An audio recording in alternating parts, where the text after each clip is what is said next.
Welcome, everyone. Thank you for joining us today for this special segment for remarkable people. And the topic of conversation today is spirituality and resonance, the impact of resonance on spiritual perception. So to begin with, I'd like to do a short bio for the two remarkable people with me today on this call. And then we can jump into the conversation, which I'm sure will be very interesting and lively with a lot of very good information. So my name is Anamda Sly. I am very happy to facilitate the meeting today.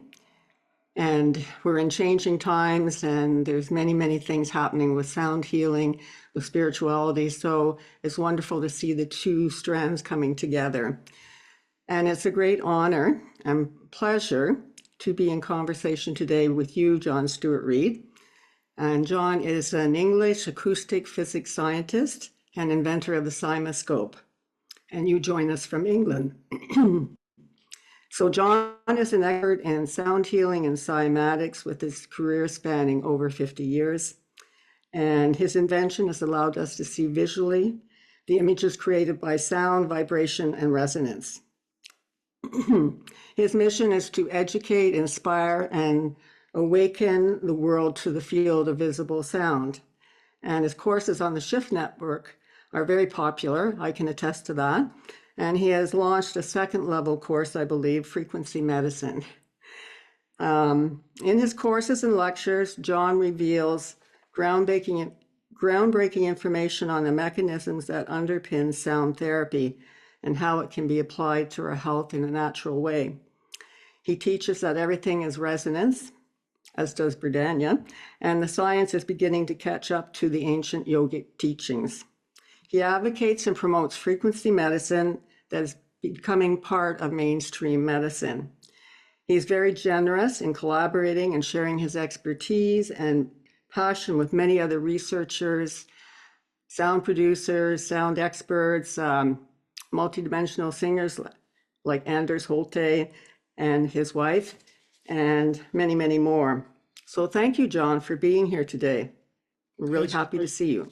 It's a great pleasure to be with you both, and thank you for that lovely introduction. Thank you. Now I'd like to introduce you, Berdhanya. Berdhanya Swami Tiara is a spiritual teacher, mystic, and author, and she has written 15 books in both Spanish and English. She was born and educated at the Inca University in Colombia. She has had recognition in international artistic circles and enriched her natural science studies and visual arts after immigrating to Canada. Berdhanya has been in Canada more than 30 years, now returned to Colombia most of the time. And she's been helping all her students and people achieve inner freedom and self-mastery through her mystical teachings, yoga, meditation, and Ayurveda. Her teachings are very fresh and alive. Her teachings focus on transformation of consciousness, spiritual awakening, which she sees as the next step in human evolution. As an international teacher, she reaches students with her online program that's very successful, Evolution. It's a mystical program online. She's very dedicated to the empowerment as well of the feminine force through the exploration of forgotten sciences, and allows communities around the world to engage with the earth's wisdom and vibration and to support equality and peace and justice. So thank you. Welcome, Berdhanya. So just to introduce the conversation, it is very pertinent. We're in these exciting times with so many different innovations and changes and challenges in our world. There was a quote that I heard from you, John, with cymoscope video you have. The quote is, "From formlessness comes form, just add sound." So I thought about that and came up with this question. Can you please start the conversation to expand upon your understanding of resonance and how it builds our sacred geometry at different levels and how it impacts our spiritual perception and our structure, the natural world, and the whole? That's a very big question. Yes. Well, we could spend the whole hour talking about that one question. You know, I think the starting point has to be the beginning of the universe. And what I'm really happy about these days is to see cosmologists talking about the sound bubble that began the universe. You know, this is obviously a theoretical construct. You know, no one can go back to 13.7 billion years ago. So everything's based on theory, on mathematics, and so on, but also, of course, on the laws of physics that we know. And so I'm very happy to see that if you Google this, if you Google baryonic acoustic oscillations, right, it's quite a mouthful, you will find some really good articles. There's even been a wonderful article in Scientific American on this subject of the sound bubble which started the whole universe.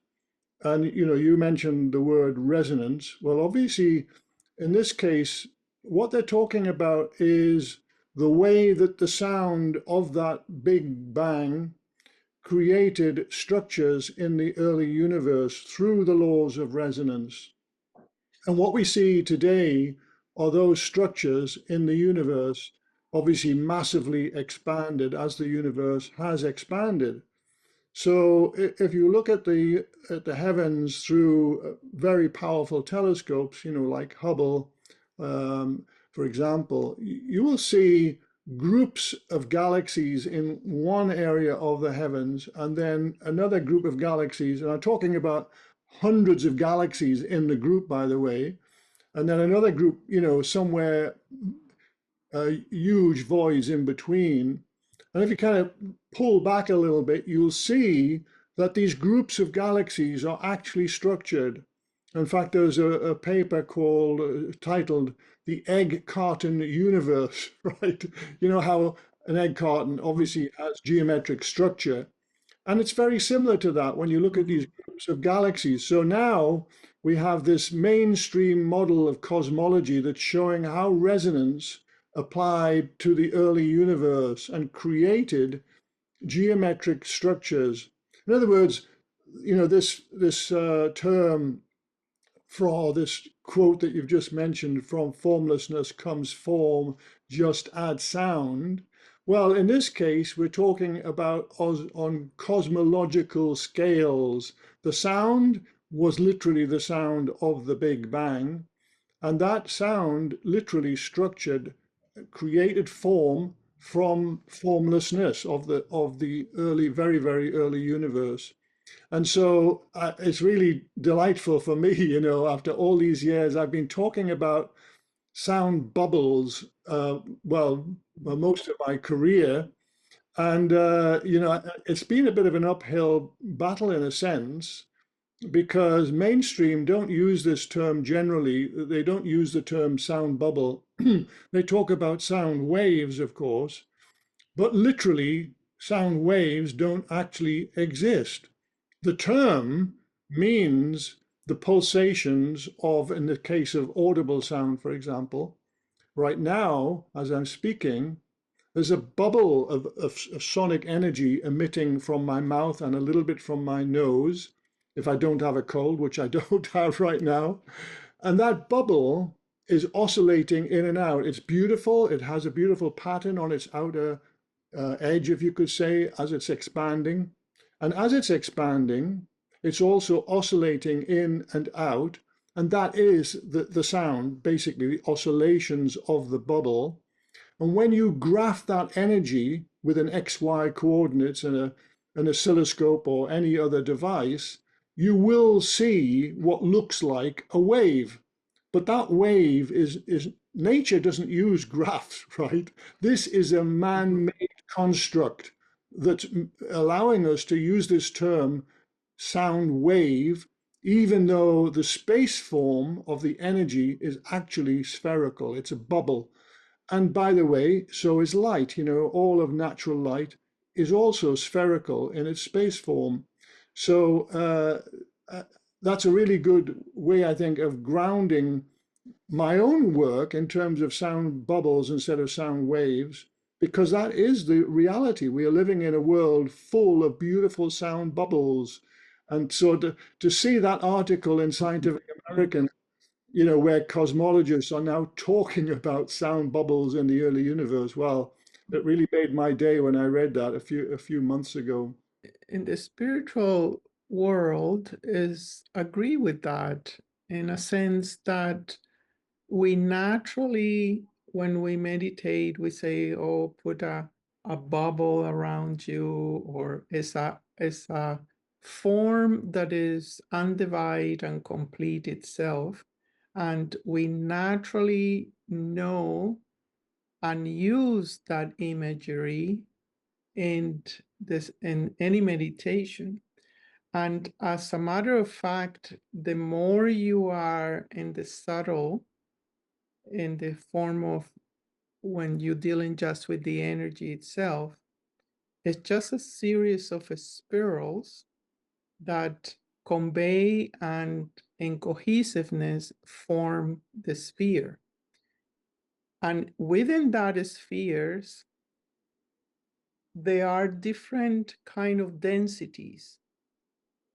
The density that we can touch, that is palpable, that is matter, is in great fluctuation, however, is tangible. They have a different frequency that allows our senses to relate, and that's what we call the physical world.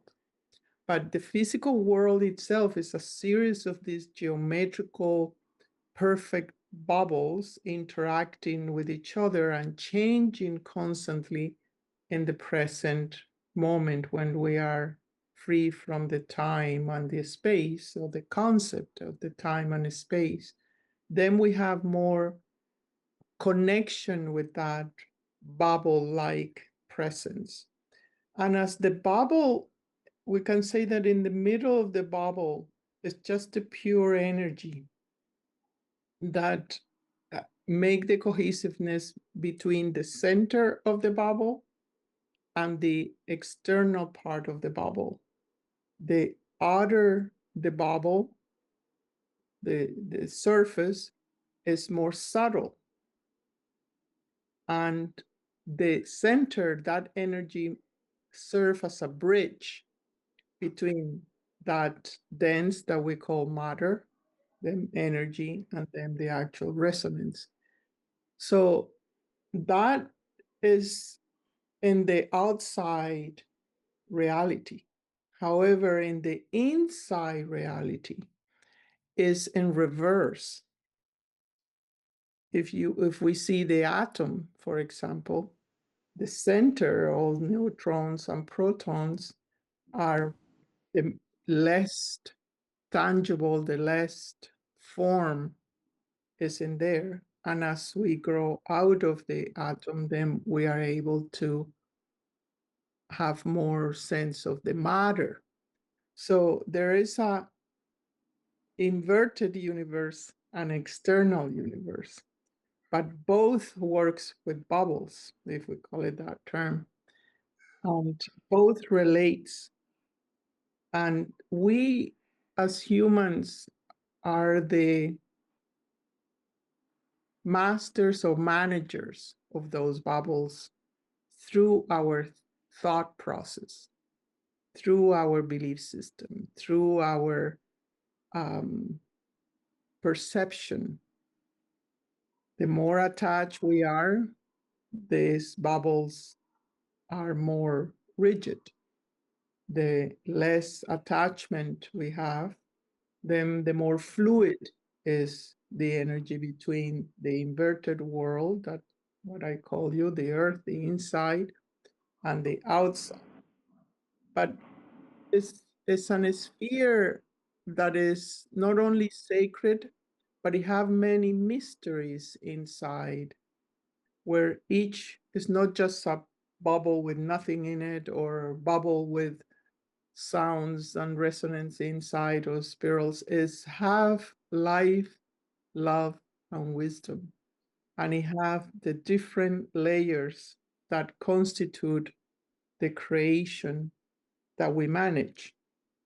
So in the moment that science put together the aliveness in this bubble, we're seen in that cohesiveness, then we have much more power over energy and over our own development as a human. If I may respond, thank you so much for that wonderful explanation. If I may respond to something that you said there that really moved me, because I was recalling a story that had been shared with my wife Annalise and I a few years ago. And this is relating to what you were saying there about belief, imagination, of, in this case, a bubble.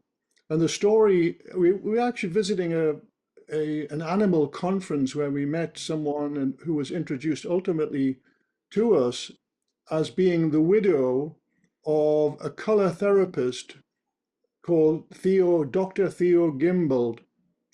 And the story goes that Theo was a German national and he was conscripted into the German army in the Second World War. And he was sent to fight the Russians, basically, along with his, all of his colleagues. And it was freezing cold, so cold that at one point he was lying on a frozen river, and he imagined himself in a golden bubble, a sphere, basically, of golden light. And he talked about it as Christ energy. So he was obviously a deeply spiritual man.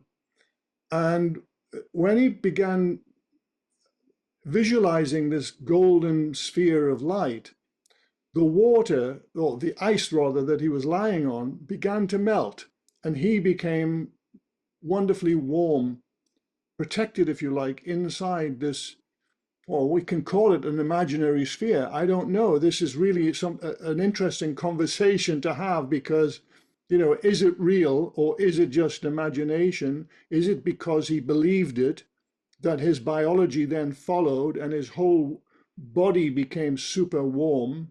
This is another side to the conversation. But what I'd like to share first of all is what then happened, because he was then captured by the Russians. He and a lot of his colleagues were captured, and they were tortured. And the reason for the torture was to try to establish German troop movements. Well, the story goes that all of his colleagues basically told what they knew, and they were all put to death.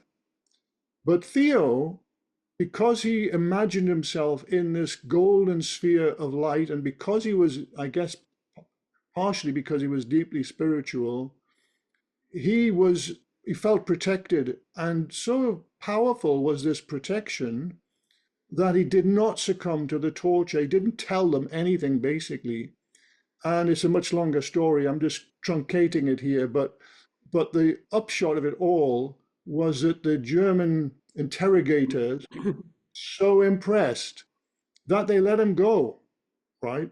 All of his colleagues were murdered, basically, but he was let go and eventually made his way out of Europe and came to live in the UK, and there developed a color therapy business. And he was the author of color therapy books. He was greatly respected, and of course he was deeply inspired by what had happened to him. So isn't this amazing that just even imagining a golden sphere of light coming from source, or whatever the spiritual belief is behind it, is sufficiently powerful to protect oneself from virtually anything, by the sounds of it. I mean, if it can protect from severe torture, what else can it do? And this reminds me very much of Dr. Bruce Lipton's wonderful book, The Biology of Belief. It is I don't know if you have both read it, but it is a fabulous book. And it's based on this idea that if we believe something strongly enough, then it will literally impact our biology in a positive way. well, I suppose if you believe something negative, it will impact you negatively as well. But still, it will impact you positively. And this then brings me on, if I can talk a little bit longer, about my own darling wife, Annalise, and her uh, amazing recovery from a life-threatening disease. Now, Annalise, about over 20 years ago, before she and I met, even because we've been together exactly 20 years, we got together in 2005 in America, and we just fell in love immediately and instantly, as the saying goes, and we've been in love ever since. But before that, she had a life-threatening disease called scleroderma, and it was very serious. She was about, according to her doctors, she was about 3 weeks from death, and they told her to go home and put her affairs in order. There's nothing more they could do for her. Her organs were shutting down. She was going blind. She was in extreme pain. All of that, right? That's to paint the picture of how serious this condition was. And her sister flew up from Florida to the area where she lived in the northwest of the US to say her last goodbyes, all of that. Then Annalise was online and trying to find some alternative method, because her medical doctors had said nothing else could help her. They couldn't help her. And the disease, by the way, scleroderma, is still to this day medically incurable, right? Well, what then happened was online, Annalise came across a paper by Dr. Glenn Ryan, that's Rein, and this paper was concerning how love just the power of love emanating from oneself can cause DNA to be reprogrammed. And in the experiments that Dr. Glenn Ryan ran or conducted, he was able to show that DNA can be reprogrammed by the power of consciousness, by one's heart energy, you could say, and love, basically. And so Annalise distilled from this paper, it's a wonderful paper, it's still available today, written in the mid-90s, and distilled from it a protocol that she began applying to herself every day. It involved music, but that was only one part of the protocol. She was listening to chant music, mainly Indian chant music. But the main part of the protocol concerned belief, powerfully believing that she could heal herself. And that's obviously a very key part of it. You have to really believe it, not just sort of half-heartedly. But then the other main ingredients to the protocol was visualization. She had to visualize herself healthy and whole. Well, that's fairly easy to do, I think, even though you're in pain. You still can, close your eyes and visualize yourself running along a beach or, whatever. That's fairly easy, I think, for most people. But the really tricky part of her protocol was somehow conjuring up the feeling of being healthy and whole. That's much harder. And also there's another element is gratitude. And that was quite tricky for her as well, in the sense that here was a body that was, she was covered in what they call armor. It's like collagen buildup on the body. So her body looked like it had physical armor on it. She was in extreme pain, as I mentioned, and her mouth was hardly able to get any food in whatsoever. It was so small and tight. And so under those circumstances, how could she feel gratitude? Well, so the story goes, she told me that what she then imagined is that her body was trying so hard to keep her alive, right? That's where the gratitude stemmed from. That was how she was able to conjure up this gratitude, just thanking her body for trying so hard to keep her alive. So all of these things combined, all of these different elements in the protocol, she ran whenever she was awake, which wasn't many hours in the day. Mostly she slept. But when she was awake, she ran this protocol on herself. Within 3 months, she was almost back to full health. And when she went back to the hospital for tests, the hospital doctors couldn't believe it. They'd never seen anything like it. And when she told them, because they asked, what have you been doing? We're curious. And when she told them, they didn't want to know. It's obviously beyond their ken, beyond their understanding, how the power of consciousness can actually create a healing of a body that was about to die. It was 3 weeks from death, basically, roughly. And I couldn't believe it. In fact, so Annalise mentioned, one of the doctors actually left the room to go away and get some charts to see if they didn't have the wrong patient somehow, right? They couldn't believe what they were seeing in the results. So anyway, I better stop talking now, otherwise I'll fill the whole space. But I think that all came out of that word belief, which is so important. Yeah, and the natural aspect of that there is a fundamental belief that have been abandoned, and is that we are not that bubble, that we are not that resonance, that we are not that energy, that we are not that power that can put the attention and shape shift our reality, our biology.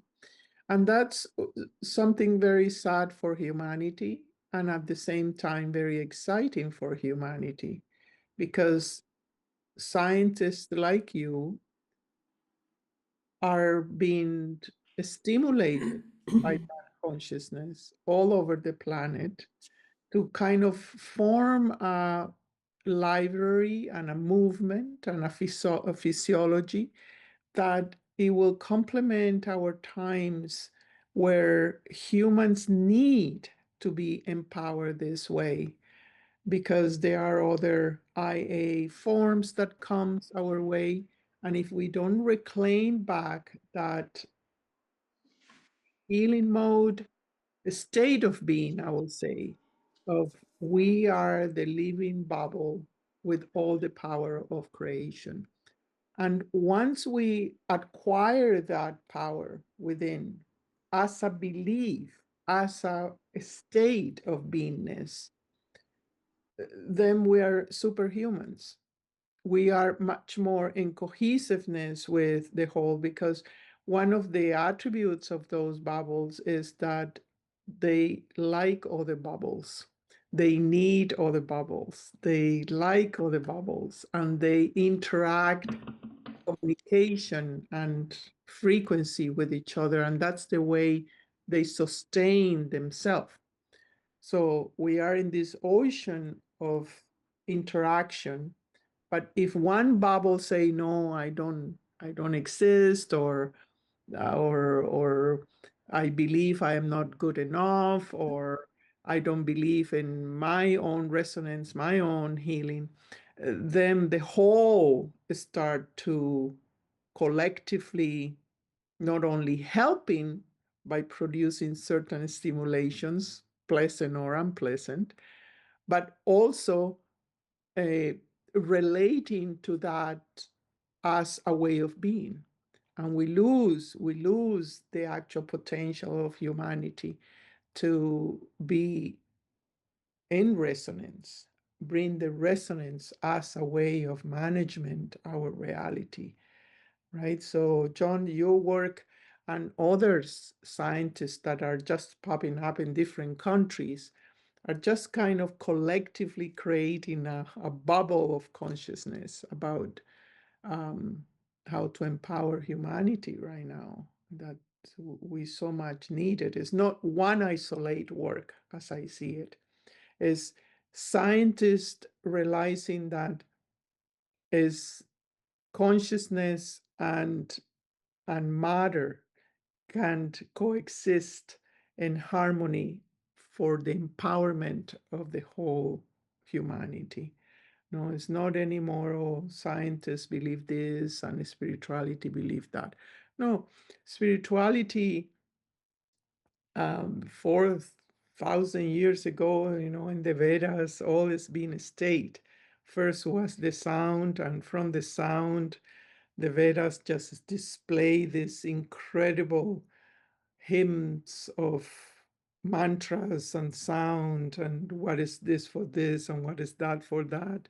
It's all laid out, but the disapproval of the disconnection of the two brains have not allowed the scientist and the intuition to walk together, to empower humanity, the whole brain of humanity. Cannot put one without the other.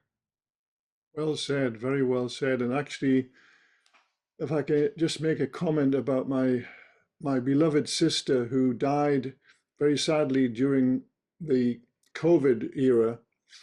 And my sister was diagnosed with pancreatic cancer, which is a very serious cancer. Unfortunately, if it's not caught early, and usually they're not caught early, it's a cancer that usually takes a person out. And in the case of my beloved sister, we were very close from even, from childhood right through our adult lives. We were very, very close and loved each other deeply. And unfortunately, in this case, though, and my sister was not diagnosed early. She was diagnosed very late, fourth stage of cancer. And COVID unfortunately got in the way because the medical doctors that she was working with wanted to send a biopsy sample to a special lab that were going to treat her with targeted therapy, targeted drug therapy. But that got halted because of COVID. Now, the other aspect to this was that she didn't really believe, she didn't have a strong enough belief, let's say, in the story of my darling Annalise. She knew about Annalise's recovery, and she did ask questions about how Annalise had, managed to save her own life. But she didn't really believe, and that's what I was saying earlier. You have to really believe, and you have to do the work, of course, and in the case of my sister, she didn't really have that foundation of knowledge. And Annalise tells the story about how after she was healed herself from scleroderma, she many people found out about it, and the knowledge spread, particularly in the state where she lived. And a lot of people connected with her and wanted to understand, I have scleroderma. What did you do, to heal yourself, right? And so Annalise shared the protocol with these people, but it didn't work basically for any of them, as far as Annalise knew. And the reason was, according to what Annalise believes, is that they didn't have the foundational knowledge to go with this protocol. You have to have done some self-development work, basically. If you're coming from a place of no development whatsoever, you haven't read anything about the biology of belief, for example, then it's very unlikely that that protocol is going to work for you. You have to really believe it for it to work. But now what's happened is Annalise has created a website. If I may share the URL, just in case anyone has a serious condition that is medically incurable, right? Because there are many conditions that are indeed medically incurable. Or know a friend who has some serious condition, and the website is dnareprogramming.online, and there's an evergreen course that anyway is very inexpensive, but nevertheless very powerful course that anyone can take whenever they wish at their own pace, and takes them through all of the background knowledge needed to be able to then apply the protocol. So she doesn't give them the protocol straight away. You have to go through these various classes to learn the development work needed to be able to then, absorb the knowledge of the protocol. And it's very powerful. And she has helped many people uh, heal from cancers and all manner of other life-threatening diseases. So I thought I should mention that because I think it could help many other people if they really can believe that they can heal, and Yeah, that is the most absolutely. powerful. The education is key, and the education for me is based in that they empower their own belief, their own strength within.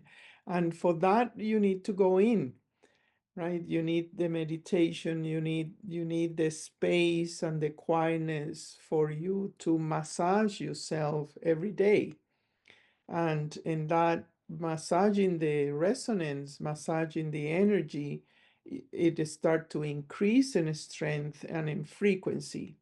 And once the frequency is higher, um, then you're not only healthy, but you are aware. Because in order to be aware, you need energy and you need the cohesiveness of the bubble you were mentioning. If the bubble missing parts through beliefs, or you give power to others, or you don't reaffirm your own divine attributes, then the bubble is weak. But if the bubble is strong enough, create a rapid resonance that manifests that frequency of health, manifests a magnetic field, I'll say, manifest a certain magnetic field, electrical field, a plasmic field that communicate with each other, creating certain state of perception. And with the type of perception that is of higher frequency, you don't doubt yourself. You don't disbelieve yourself. You know you are the center, and that you know that you core is very much in the same um, holographic replica of the source. And with just bubbles that are holographically reproduced by every thought, every word, and is playful and is full of life, right? So education start by going within. Is not only about the method, the scientific methods that are the tools, but the person have to know that the tools are not going to save them. It's themselves that they are going to manage the tools to increase their frequency. And once the frequency is high, that bubble can perceive, can heal, can live, really can live. Otherwise, it's just in the head trying to figure it out reality, and it's not going anywhere. Absolutely, I totally agree with that. I thought it would be, I know that you wanted to talk about spirituality in this meeting, and one of the areas of my work that has been, for me, deeply insightful in the discoveries that I've made concerns the pineal gland. So I thought it would be useful if we could talk about the pineal gland, and it obviously it has a very strong connection with spirit. And so this discovery that I made, well, this is many years of work in the field of cymatics, the study of visible sound. So this is how, when sound imprints onto a membrane, it creates a geometric pattern. Of course, the patterns are invisible to the unaided eye. We just can't see them, but the patterns nevertheless exist. And even as I'm speaking now, there will be patterns all around me that are imprinting onto surfaces, completely invisible, but nevertheless they are there. And so in the work with cymatics, one of the discoveries that I made, well, I've actually created 4 laws, or discovered, let's say, 4 laws of cymatics, and I delivered these for the first time at the Water Conference in Lisbon last year, and uh, and they were very well received. They have to yet be proven and accepted, let's say, by other scientists. But nevertheless, I'm comfortable with these 4 laws because I've worked in the field of cymatics for a quarter of a century. And one of the laws concerns what I term the compression factor of sound when it enters into a fluid, like, say, water. And the reason for this compression factor is very simple. It's simply the density of air, say, versus the density of water. And it turns out through my research with cymatics that ratio in the case of water versus air is 829 to 1. And what all this means is that the water molecules are 829 times closer together than the molecules in air. And when we're talking about air at sea level, not at any other particular altitude, but air at sea level and just normal water. So what happens is when sound enters into water, the sound energy is immediately compressed in that ratio. So what we would term the wavelengths, even though they're not really waves at all, it's the bubble lengths of the bubble vibrations. But nevertheless, we use this, it's now ingrained in everyone that we use this word wavelength. So the wavelengths are all automatically compressed.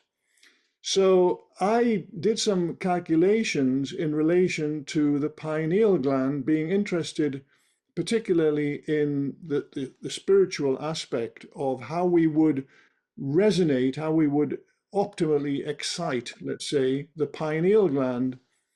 And it turns out that the best way to do this is through our eyes, because the eyes are not only windows on the soul, as the saying goes, but also they are filled with virtually pure water. Actually, it's very, very pure water. It has got some protein content, but mostly it's just water. And what happens is, as you know, water is a very good conductor of sound. And when the sound bubble from whatever the source of the sound is impinges upon one's body, a lot of that energy goes straight into the eyes, goes straight through the eyes, and then it meets the retina, which is mainly, well, it's a liquid crystal, basically, mainly water. So it goes straight through that. Then it meets the optic nerves, which again are liquid crystal, which are almost pure water again, mainly water molecules. So it goes straight through the optic nerves. And then it comes to an area of the brain, the hypothalamus area, very well connected with the pineal. So a lot of the energy that comes in through the eyes ends up in the pineal gland. And I did the calculations for the optimal, knowing the size of a pineal gland. And by the way, I found this wonderful photograph of a pineal gland. If you go online looking for a pineal gland, if you just Google it, you'll find many graphic representations of it, but very difficult to find an actual photograph of a pineal gland. And obviously, it means that someone's brain has been opened up in order to do it, a dead person, we presume. But nevertheless, I did find a photograph of a pineal gland, and it looks just like a pine cone. Obviously, that's why it's called a pineal gland. It has the spiral striations on the outside. It's kind of a pinkish red color. It's very beautiful, but very small, like a pea-sized size.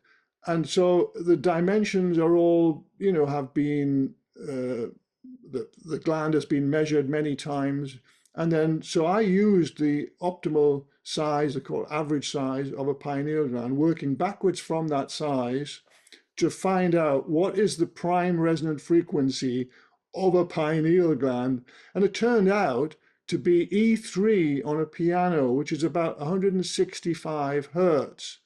So if we play E3, then, however we play it on a piano, or it could be part of the frequency of a Tibetan bowl, or a crystal bowl, or a gong. It could be anything. It doesn't really matter what the source is, as long as that frequency is present within that spectrum of frequencies, within that array of frequencies, then the pineal gland will automatically resonate at that particular frequency, 165 thereabouts. And then, well, dimethyltryptamine, which is known as the spirit molecule, will be created, and hopefully will enhance our connection with spirit. So in meditations, in chanting, we can help our spirit connection by resonating our pineal gland, basically. And in December of last year, Annalise and I had been invited to the Aloha Choir in Maui, in Hawaii, and I gave a presentation, and I talked about the pineal gland and the resonant factors and so on. And this choir, although it's in Maui, it was called the Aloha Choir. This was actually the 12th choir that they have had. And this was the brainchild of Dr. Todd Ovokaites. He's ran 12 of these across the years. And every other one, apart from the Aloha Choir in Maui, has been called the Pineal Tones Choir. Well, because I knew that fact, I knew that I was going to give a talk, a presentation at a choir that it was called the Pineal Tones Choir. So I think, anyway, the information that I shared there was very well received, because, nobody before this work that I had conducted knew what the resonant frequency was of the pineal gland. And so, this is a real privilege for me to be able to share this knowledge with humanity and to help anyone that wishes to improve their spiritual connection. This is one way that it could be supported. Absolutely. And in the yogi tradition and meditation tradition, there is one practice that, for the listeners who can be interested, that is so simple, but it really brings that stimulation not only of the pineal, but also the hypophysis, all the glands in the brain, and it's just simply humming. To start humming into a certain tone, and start looking for that resonance where is the feedback is back into the middle of the brain with a certain personal sound that reach that type of frequency, and immediately the whole nervous system start to be in alignment between the two brains. And so it's a very simple thing that even children can do, right? That's right. Humming is a beautiful thing. And we have a very dear friend in Jonathan Goldman. He's a very renowned sound healer, lives in Boulder, Colorado. Do you know Jonathan? No, I don't know. You don't know. Anyway, Jonathan and his lovely wife, Andy, wrote a book called The Humming Effect. And it's a wonderful little book. And, exactly as you said there, that when we hum, there are many different frequencies. Of course, a hum is not a single frequency, it's an array of frequencies. And when we hum, certainly that E3, that 165, even for females that have a fairly high pitch voice, should be able to make that note E3, 165 hertz. But there will never be just a single frequency, as I said anyway. There will always be an array of frequencies. So then these sounds literally travel from the larynx up into our, well, the whole body, but obviously up into the skull. And then they will excite the pineal gland. They will excite the pituitary gland, for example. They will excite the thyroid and the thymus, right? All of these glands will be excited because of this humming effect. But I think the main aspect of Jonathan and Andy's work was concerned with nitric oxide production, because when you excite your paranasal sinus cavities, and your lungs, of course, they both of those cavities create nitric oxide. And nitric oxide, oh my goodness, it is so wonderful a molecule for so many different aspects of our physiology, not least of which is vasodilation. So it literally relaxes blood vessels, causes more blood to flow.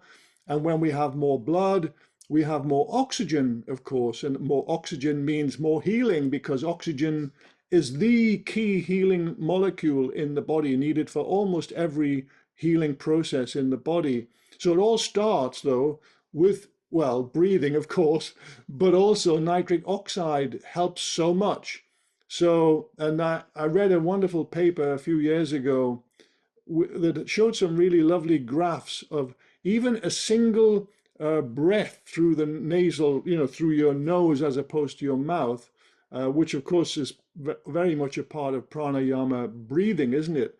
That when you breathe through your nose, then you get this big hit of nitric oxide immediately. And it was all shown on these lovely graphs.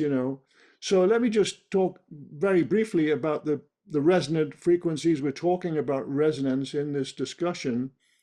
There are resonant frequencies for any cavity. It's called Helmholtz resonance, from Hermann von Helmholtz, the famous German scientist who discovered this principle basically in physics.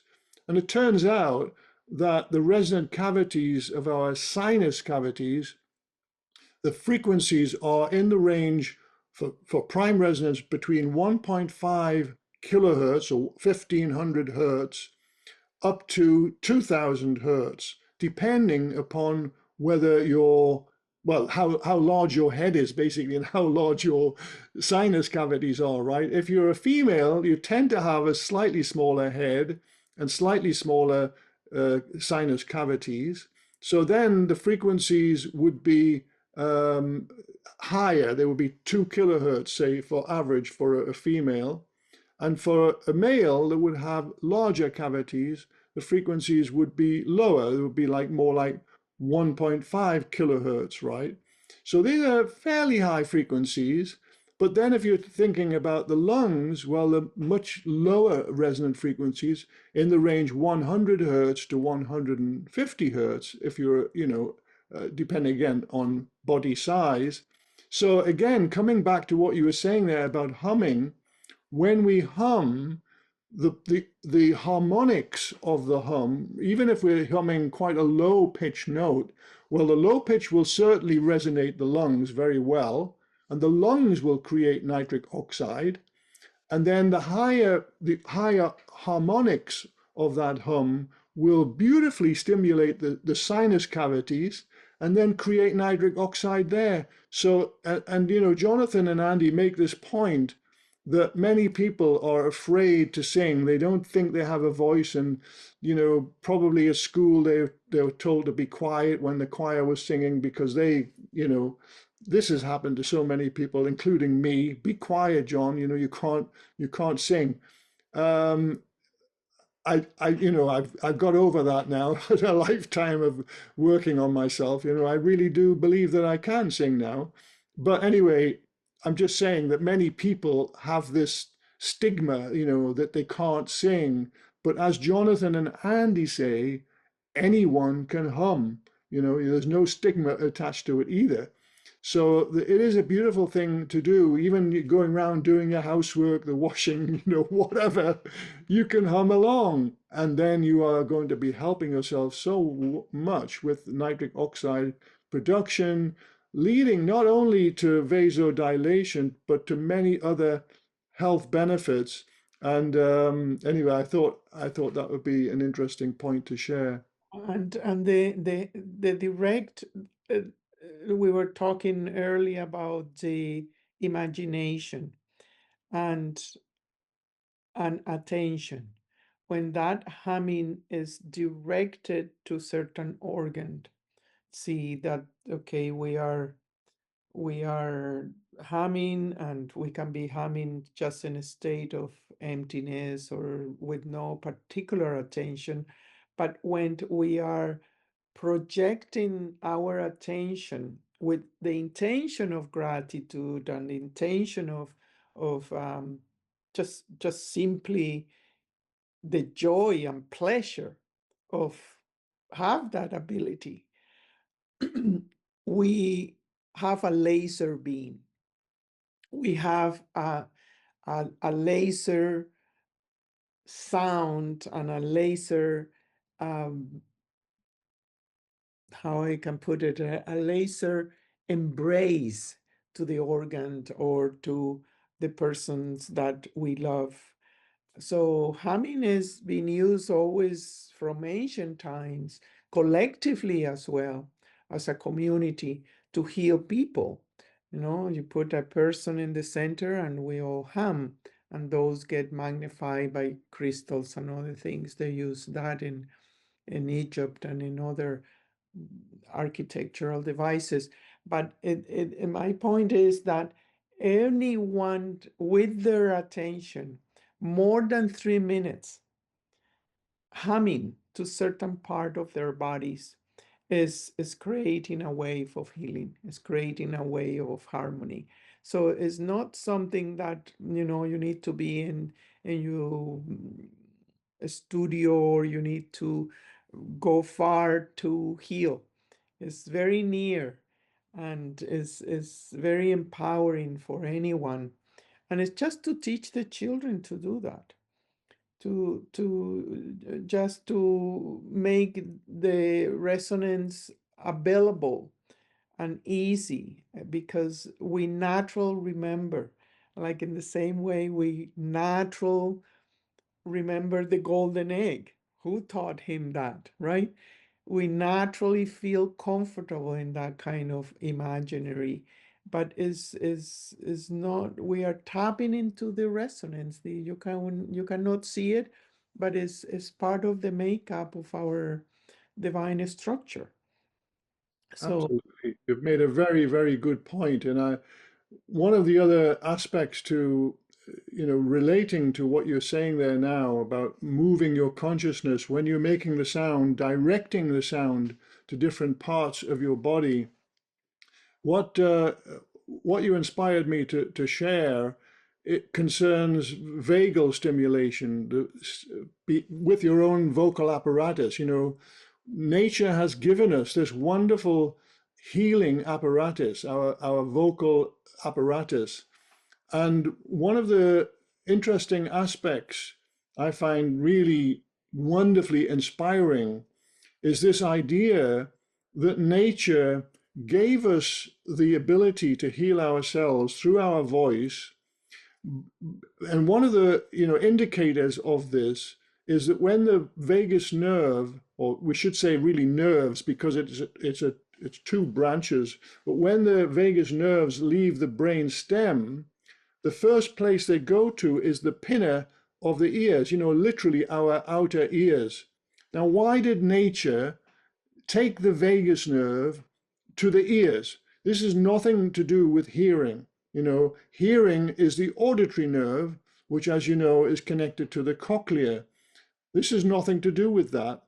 The vagus nerve goes straight to the pinna of the ears. Now, why did nature do that? Well, we don't have a published scientific article that would back up what I'm just about to share, but it makes logical sense to me that nature would never do anything without a really, really good reason, right?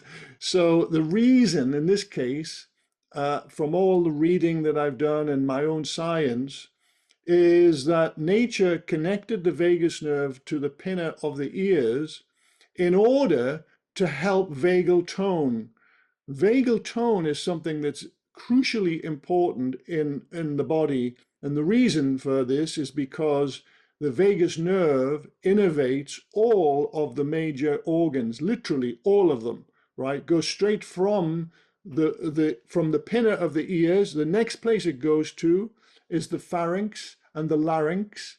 And after that, the next place it goes to are the lungs, then the heart, then the liver, then the kidneys. You know, it goes on and on and on, all the way down to the gut, basically.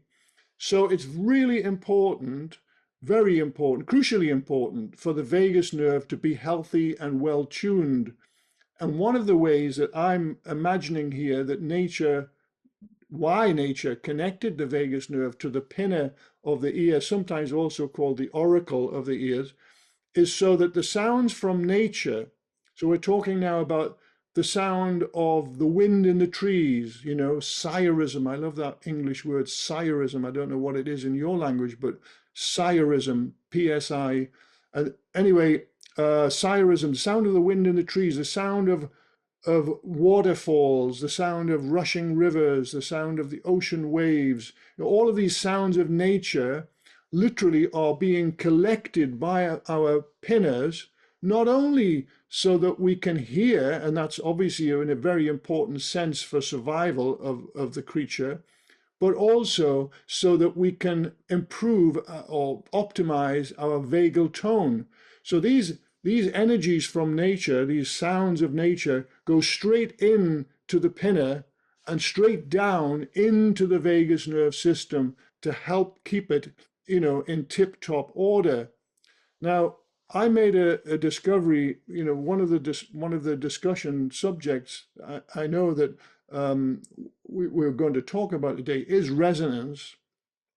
And I made a discovery a few years ago concerning how to optimally stimulate the vagus nerve. Now you've just been talking about using your own vocal apparatus, and there's no doubt about it that when you hum or you sing or you chant, you will be stimulating to some degree your own vagal system. Obviously, the sound exits from your mouth and your nose, but then much of that energy reflects back from, depending on where you are, of course, if you're in a relatively small room, it will reflect back to you some of that energy and will be picked up by your ears and go straight down into your vagal system. But equally, even within your body, you know, the sounds of your vocal apparatus go right through the visceral waters of your body and again help to stimulate the vagus nerve system. However, what I have to share with you is that the optimal frequency for vagal stimulation is extremely low, discovered by many researchers to be in the area of 5 hertz to 10 hertz. Now, this is below audibility. Obviously, the lowest note we can hear, humans can hear, is about 16 hertz. So this is below audibility, but nevertheless, they are the frequency ranges, 5 to 10 hertz, for optimal vagal stimulation, right? So although the voice will give you some degree of vagal stimulation, it won't necessarily be optimal. So this discovery that I made that I'd like to briefly share with you now, because I know we're running out of time here, is concerns an accidental discovery. Many of the best discoveries ever made, you know, have been total accidents, like penicillin, you know, for Alexander Fleming and so on. Anyway, in this case, it concerns friends of ours, Anders and Kachina, who are wonderful musicians. Anders Holt is a vocalist, a male vocalist, obviously, and then his lovely wife Kachina is a keyboards player, beautiful pianist actually, and Anders has this beautiful deep voice, rich voice, And I knew that he would have, some really low frequencies in his voice, but I wasn't expecting anything like what I discovered. And they've created this album. It's called The Dream of the Blue Whale. And if you ever get the chance to listen to that, it's gorgeous music. And part of what Anders is doing on this album vocally is kind of mimicking the sounds of a blue whale, those beautiful songs that they create. And so anyway, this day, a couple of years ago now, I took their album, which we often listen to at breakfast time because it's just so beautiful. And I took the album, brought it down into the lab here because this lab is connected to our home. I just literally come down the stairs into the laboratory, and I put this album, a CD, into our CD player in the lab here, and looked at it on a spectrum analyzer. And what I found was a really big surprise, a beautiful surprise, which was that many frequencies in the range 5 to 10 hertz were being created. Now, I have to let everyone know here that these frequencies, 5 to 10 hertz, are not on the album, right? When the album is mastered, then there will be no frequencies below, well, about 20 hertz actually on the album, because there's no point in having them. Why? Because speaker systems cannot handle those really, really low frequencies. So when an album is mastered in a recording studio, all those very low frequencies are naturally rolled off. Literally, the recording engineer will press a button and they're all rolled off. In other words, they don't exist on the album. So where were these frequencies coming from? Well, it turns out in this discovery that certain albums of music, excuse me, when they're played in real time, create new frequencies, very, very low frequencies. Not all albums have this effect. And so I've created a list of albums. I then, went up into our home and brought down a whole bundle of CDs. And Annalise and I have very eclectic music taste. And so I then tested hundreds of albums, and a very small percentage of these albums have this effect. And it's still a little bit of a mystery as to exactly the mechanism behind it. And I will get to the bottom of it one of these days when I have some time.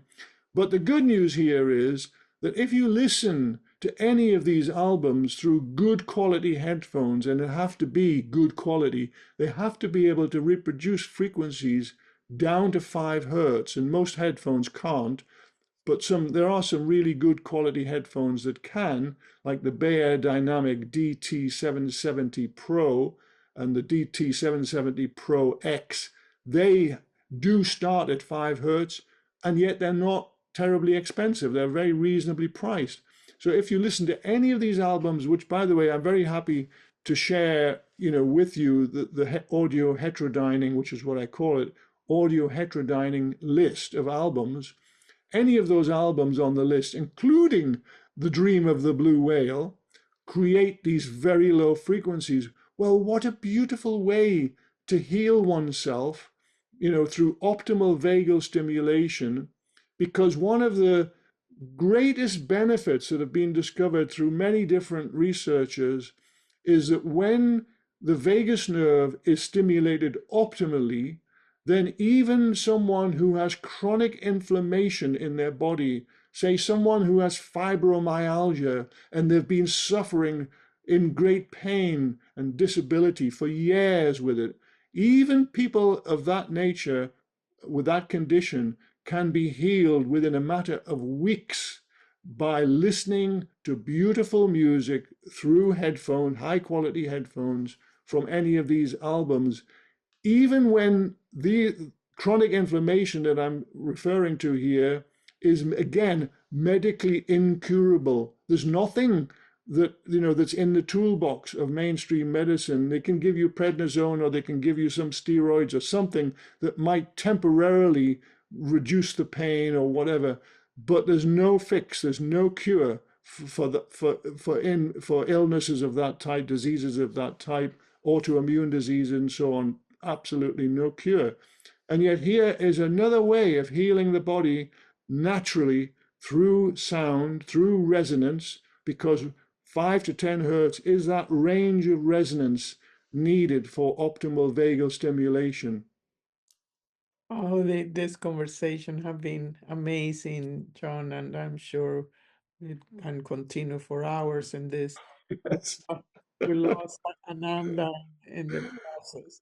But I just want to thank you again, and I hope that we can meet again and continue offering these alternatives to people that I am sure they just with this conversation is uplifting. And we have been given tools, simple tools that can be used right away and to empower oneself.